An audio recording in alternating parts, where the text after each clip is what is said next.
Substance use is something you might be really nervous to talk about in therapy. We talked before about whether or not your therapist is going to tell on you, but today we're going to talk more about why it's so important that your therapist actually knows about what kind of substances you're using on a regular basis, because they really impact the way we feel and think.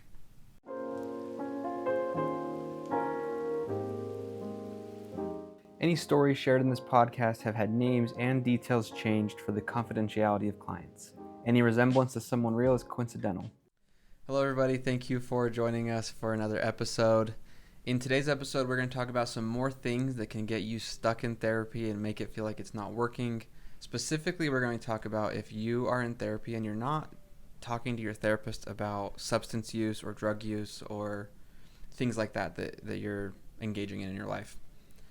This can be really problematic as a therapist because that's important information, right? If we're talking about wanting to feel better and accomplish certain goals, substance use is something that can definitely get in the way because it affects the way you think and it affects the way you feel. And that's kind of the point. That's why people do substances.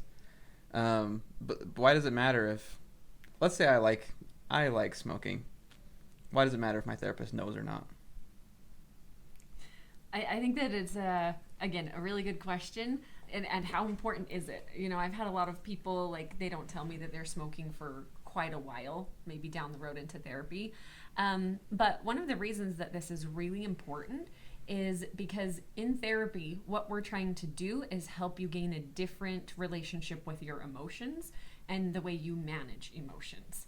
And, you know, that means that you've got to, this is why we do so much talking about feelings in therapy, because that's what we're trying to help you do is manage some of this differently.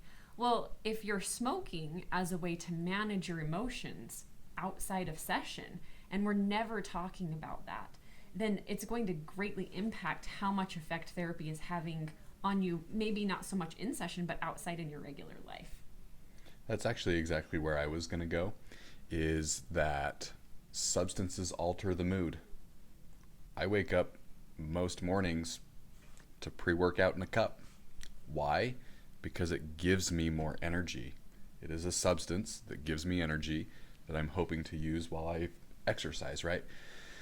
And so, and this, let's also clarify too, maybe because I just want to, even medications that are prescribed, used not as prescribed, could fall under this category of substance use, right? Totally. So if you're taking more of something than what you're prescribed, or potentially even less of something, but that's a whole other video, like it's going to have an effect on you. Years ago, I was talking with a doctor, and they talked about how both alcohol and marijuana are depressants. So if you struggle with depression and you regularly use alcohol or you regularly use marijuana, it makes sense that you're going to struggle with even more depression, right? And so this is, I think, why it's important for the therapist to know if it's being used or not, so that we can then help figure out, okay, how do we help manage some of these emotions when we do an intervention and you go home and it comes back, and let's say you practiced it and it seems to make no difference. Well, it could be because we didn't know that there was substances being involved that naturally are going to counteract the intervention you're doing. It's all about managing the emotion, and substances get in the way of that. Yeah, I think you illustrate a good point too, like talking about alcohol, talking about prescription drugs, talking about weed. Those things are legal. Well, weed in most places legal now, but like alcohol is legal above a certain age, and there's nothing illegal about prescription drugs unless you're selling them. And so like talking about substance use with your therapist doesn't just mean like if you're using illicit drugs, right? It can be any kind of substance used or abused, maybe is a better word, but whether it's legal or not. And we have another video where we talk about like your therapist probably won't report you if you tell them you're using an illegal substance. It wouldn't do either of you any good probably. So it's also really hard. Like I remember talking with a nurse practitioner years ago. For the record, it's also pretty common that nurse practitioners that are in the psychiatric field don't love prescribing really strong anxiety medications. I feel like that's something I see most of them not like to do. I remember this particular nurse practitioner saying that she didn't like folks using these types of medications, benzodiazepines, for processing through trauma, because it doesn't allow your body to experience the emotion you have to process through. So it's not that a benzodiazepine is necessarily the wrong thing to be taking. If your doctor prescribes it, then use it. But keep in mind, for us to do some of the processing emotionally that we need to, it might be helpful that I know you're using that, so that we can do some work on, can we structure when we use it, or do we put sessions at different times?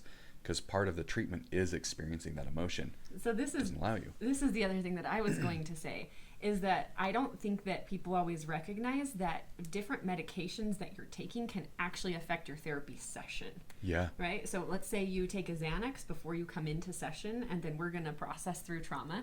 Your body's actually not going to be able to process through what you need to process through. If you come into session high, if you have a drink before session, if after session you're dealing with your emotions by using substances, all of those things are going to affect your treatment. And I think that that's just one of those things that lots of times we don't have an awareness of. You know, I think sometimes we notice like, oh, I have this urge to smoke. And we don't stop and recognize like, oh, it's because I'm experiencing these emotions right now and I'm not sure how to deal with them in a different way.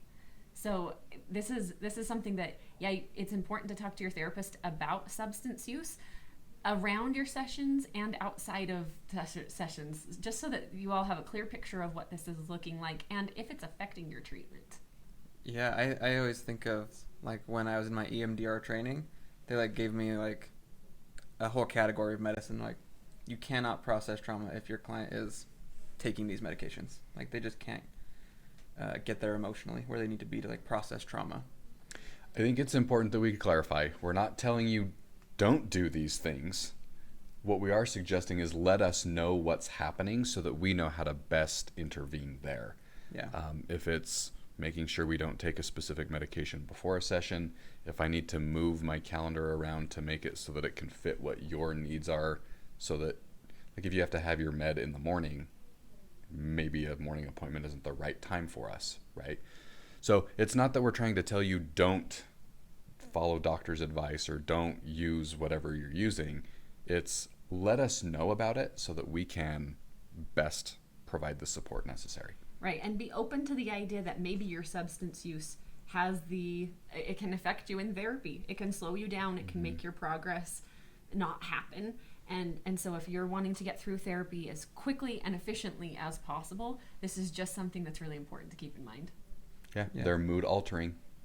Yeah, it interacts with how your whole day runs. So it's important that your therapist knows that, so we can talk about the pros and cons of those things. Right. Well, thank you everybody for joining us for another episode. If you liked it or enjoyed it, please leave a comment and we'll see you on the next video. Thanks. Bye. If you enjoyed today's video, please like and subscribe. Thank you so much for watching. We've got other videos for you to check out and more exciting things coming soon. So thank you.